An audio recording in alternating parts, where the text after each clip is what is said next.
On today's show, did James Harden remind everyone just how good he was last season? Going to be revealing his placement on various lists ranking NBA players this summer and answering that question. Going to be talking about it all on today's Locked On Clippers.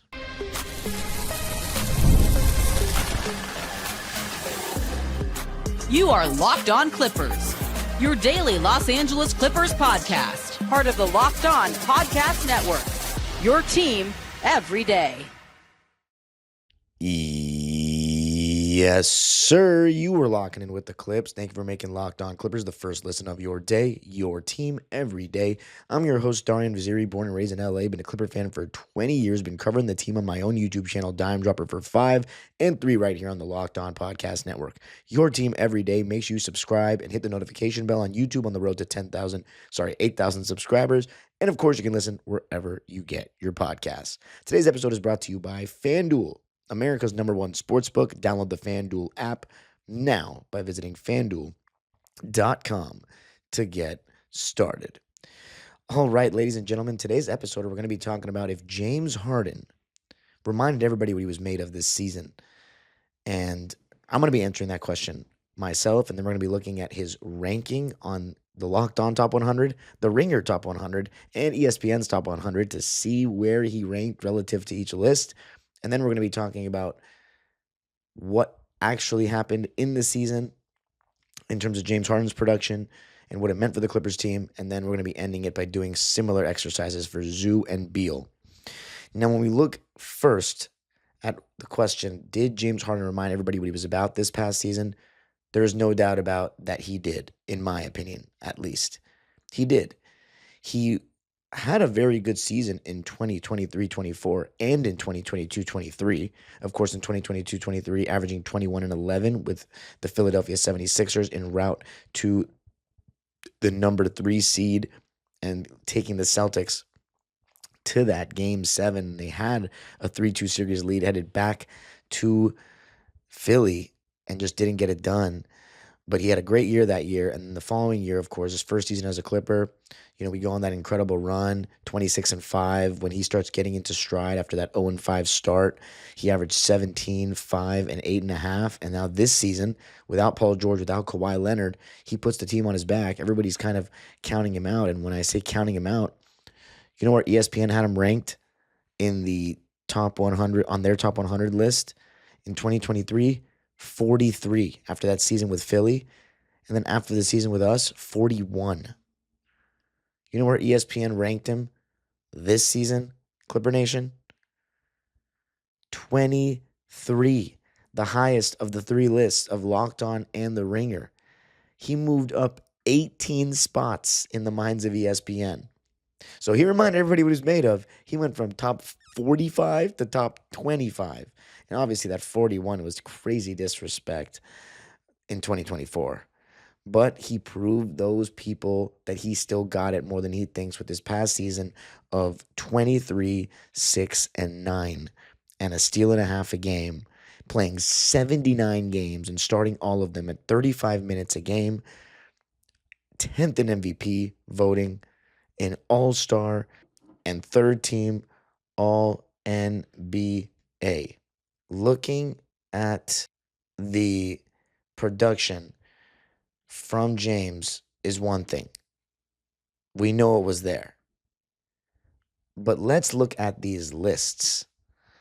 So we have ESPN saying that James Harden is the 23rd best player in the league.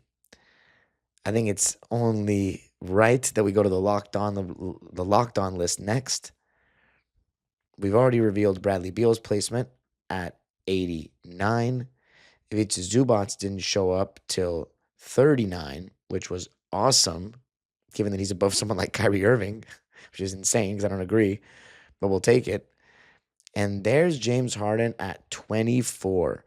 The players that he's directly above, you've got Chet Holmgren at 30. I think there's no doubt James Harden over Chet Holmgren. He just can lead. We haven't seen Chet lead in any capacity. Jimmy Butler versus James Harden, I think, comes down to regular season and playoffs. In the playoffs right now, you would definitely take Jimmy Butler. In the regular season, you would take James Harden. I think given what James Harden did this past season, you got to go with James Harden over Jimmy Butler. John Morant, that's an availability thing. Ja's one of the bright young stars of this league, but it's an availability thing. 79 games from James Harden. The previous season, you get 72. I mean, the guy has just been a tank throughout his career, staying healthy. Of course, he had some hamstring problems in Brooklyn, and that was unfortunate, but he still is elite. We're talking about 10th in MVP voting, as I said. An all-star yet again for the first time since 2022, which is crazy because he had a better season in 2023 and in 2024 than he did in 2022. Third team All-NBA as well, as I mentioned, but over John Morant because of availability. There's no doubt about it. And then you got Darius Garland, who was 27th. I mean, we haven't seen Darius Garland really lead teams the way we just saw James Harden lead this season. So you got to go with James. Trae Young is one where it's a little controversial because his stats look better. 25 and 10 kind of guy, Trae Young. James Harden's at 23, 6 and 9. But James Harden did it on a better team. I think the argument would be if you're pro Trae Young in that is the Clippers had great defensive personnel. That's more what the Hawks are going to do this year. But I think just that I don't want to say the confidence of James Harden because Trae Young is a very confident player, but that experience he has, he's just bigger, stronger. He can still bully guys at the rim more than Trae Young. So I respect it, even though I don't know if I'd agree because Trae Young is more, closer to his prime, but James is just that good. And then Jaren Jackson Jr., I would take Trae Young and James Harden over him. I don't think Jaren Jackson Jr. to me is not the best player on his own team, but because John Morant's always injured, he ends up being the best. I would take James Harden, no doubt. And then Paolo Banchero, I would definitely take Paolo Banchero. Some people aren't high on him, but I'm high on him. So I would take Paolo Banchero. Siakam is ranked, and the reason why I said Paolo for the people listening on audio, he's 23rd, James Harden's 24. Let me know in the comments if you agree and disagree with all these rankings. This is where Locked On has him, 24. ESPN, 23. So both lists have him top 25.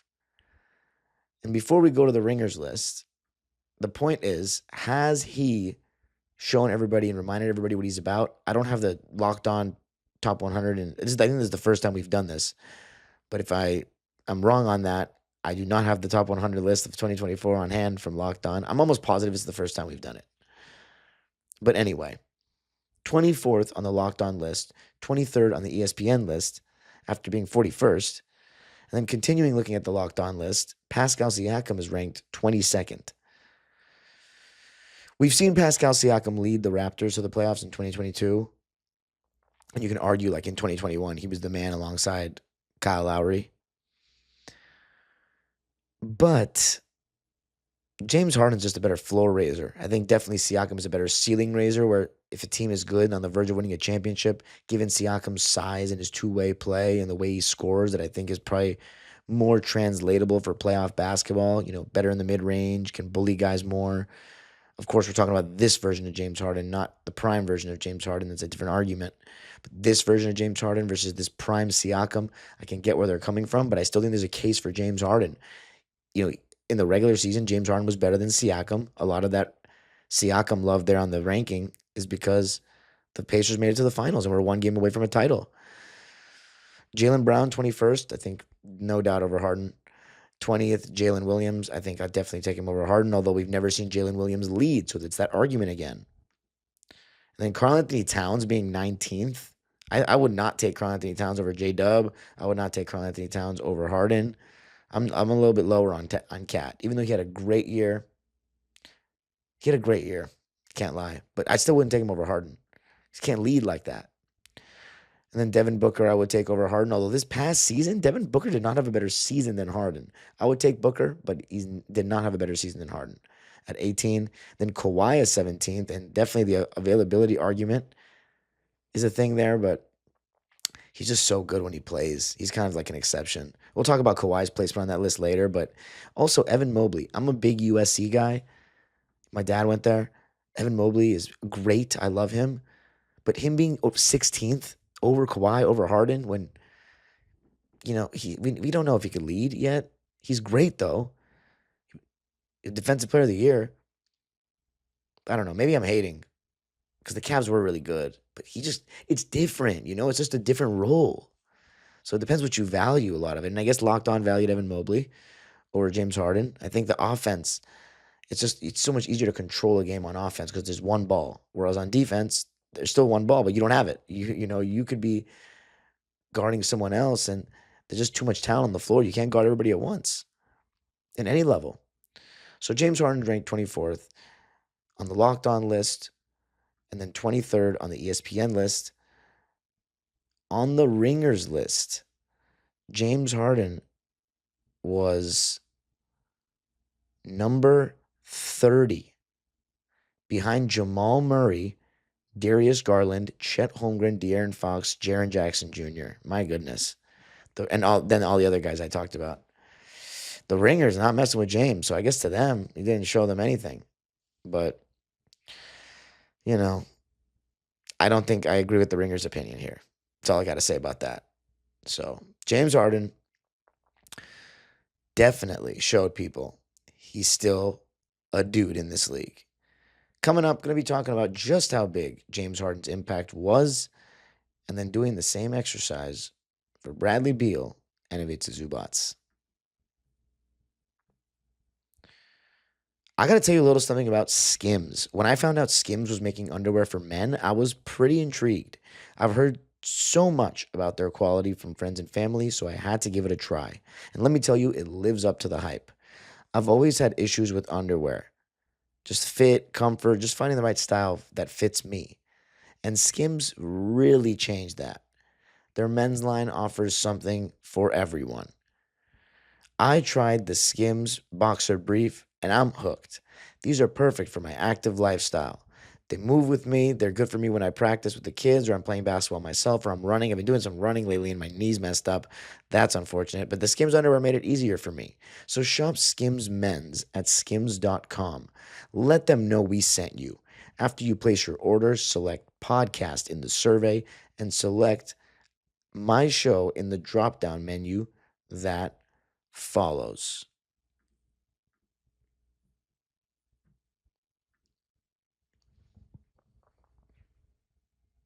All right. So, just to review, James Harden has definitely shown everyone that he's still that guy, moving up 18 spots in the ESPN ranking from 41st to 23rd. On the Locked On ranking, he was 24th. The Ringer had him ranked 30th, but yeah, it's the Ringer, I guess. Don't agree with that. Don't agree. I think James Harden top 25 is fair. I think that's the fairest place to put him, and I think there's several guys that were on both lists that you could argue he's better than, depending on what you value. Because when you look at what James Harden did this past season, it just comes down to the ability to be a one-man offense, to create shots for the entire team with your pick and roll wizardry, you can call it. And James, despite not being as quick as he once was, not being as athletic as he once was, just being older. For those that don't know, James Harden is currently 36 years old, just turned 36 in August. James still attracts defenses to load up and defenses to wall off his drives because his first step and his handle are so solid still. And he creates so much space on that step back that you have to kind of press up on him. And he's just got that tween cross. And he just goes when he just senses, he lulls you to sleep. He still gets the step and can create so many good shots. And that's in isolation. But in the pick and roll, maestro pocket passer, great lob passer, kicks it out and finds the open guy. He makes the right read almost every time, and he does such a great job of manipulating the defenders with his dribble, with his timing, and he's got that floater game. I mean, he's just one of the best pick and roll players of all time. We're talking about a guy who hasn't even been a good mid-range, or not good, but a willing mid-range shooter really throughout the course of his peak pick and roll maestro-ness, which is insane because, the mid-range shot is given to you in drop coverage so much. But he was athletic enough at one point that where when he didn't have the floater or didn't want the floater, he would just ram it right into your chest and get the and one. Like, he was just that good, that strong, that explosive. But this past season, you saw a lot of just him getting us good shots. He helped Ivica Zubac have a career year. He helped Derrick Jones Jr. have a career year in the regular season. He helped Chris Dunn have the best season of his career. Got him a lot of open looks, found him in short roll situations. And, you know, it helps Chris Dunn when your team is good, right, to get recognized. Because it's not like he wasn't playing defense in Utah, but you're now on a good team. And part of that is because to offset your defensive brilliance, but also your offensive weaknesses, James Harden being as good as he is makes up for a lot of that. And that therefore helps Chris Dunn have a great year in addition to, finding him for so many open shots. And then Norman Powell, James Harden helped have a career year. So the guy, especially if you're a catch and shoot guy, I mean, he's perfect for you, or a rim running big, because when you play off of James, you get a lot of good looks. And this past season was a lot of that. So, you know, no doubt about it that James Harden still proved that even in year 16, he's still one of the best players in basketball. Third team All NBA, all time season for the Clippers franchise, who obviously hasn't been used to, and I'm saying this as a diehard Clipper fan, a lot of incredible electric seasons like that from an individual. Now, we're going to be shifting the focus here to the same concept for Bradley Beal for a second. So as I mentioned earlier, and I did an episode on it a couple of weeks ago, or about a week or so ago, Bradley Beal was ranked 89th on the Locked On list. ESPN had Bradley Beal number 87. So 2 places higher than Locked On. Looks like ESPN's a little higher on the Clippers than Locked On. And then the Ringer, I mean, the ways they were operating, I wouldn't be surprised they didn't even have Bradley Beal on their list. Oh, he's number 100 on their list. So, they really don't like him over on the Ringer. They don't like the Clippers on the Ringer. I guess that's just Clipper bias, or Clipper hate, I should say. No, I mean, overall, let's see who they ranked above him, because it seems like the consensus there with ESPN and Locked On being pretty lockstep, no pun intended, they are, on the same page. James Harden was 1 spot higher on the ESPN list, and now Bradley Beal is 2 spots higher on the ESPN list. As far as being 11th, I mean, having Jordan Poole above Bradley Beal, I don't know if I agree with that. The Ringer has him above him. They also have Jalen Green above him. I don't know if I agree with that either, but they've had different weights on the last 2 years of the teams they've been on the last 2 years. They've had completely different weights on the team. Bradley Beal has had to be a third option. Jalen Green is the leading scorer, the guy with the ball in his hands a lot. Yeah. Peyton Pritchard over Bradley Beal. Not ready to say that yet. That's pretty wild. Christian Brown over Bradley Beal. I mean, come on.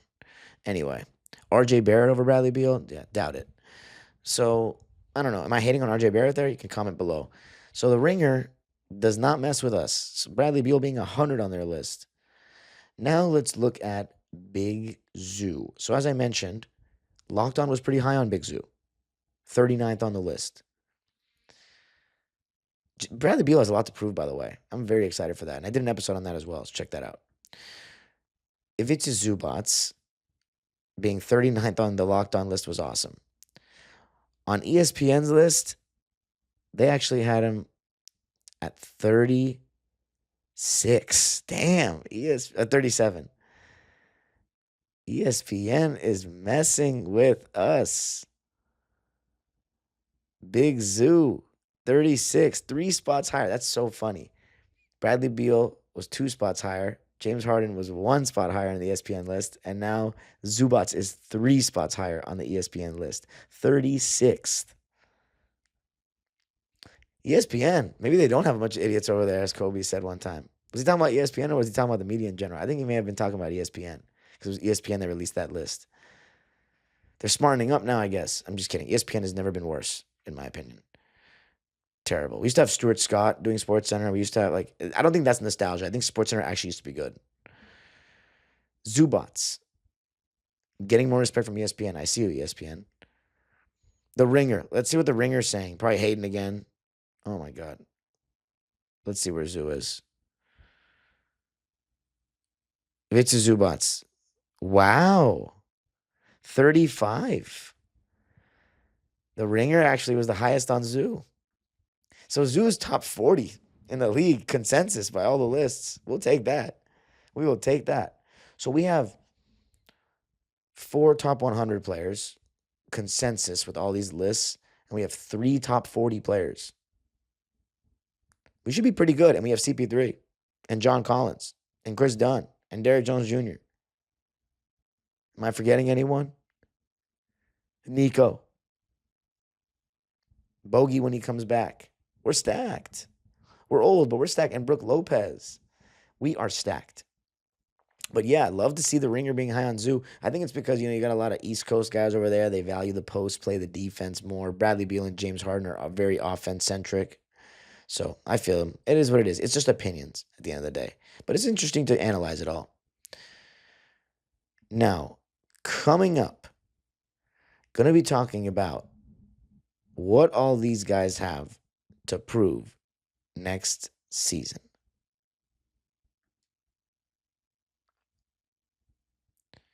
I got to tell you a little something about FanDuel.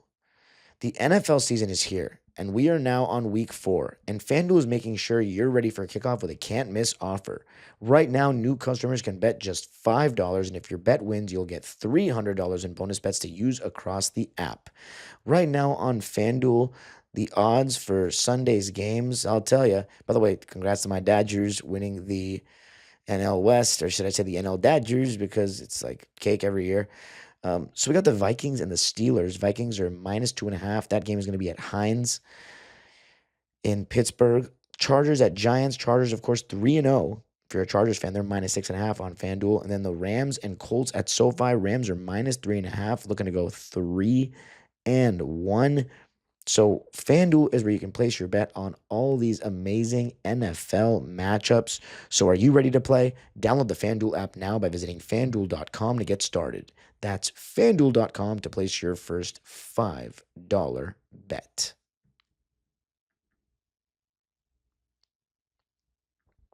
All right, ladies and gentlemen, what do all these guys have to prove next season? As far as James Harden, I don't think he really has much to prove.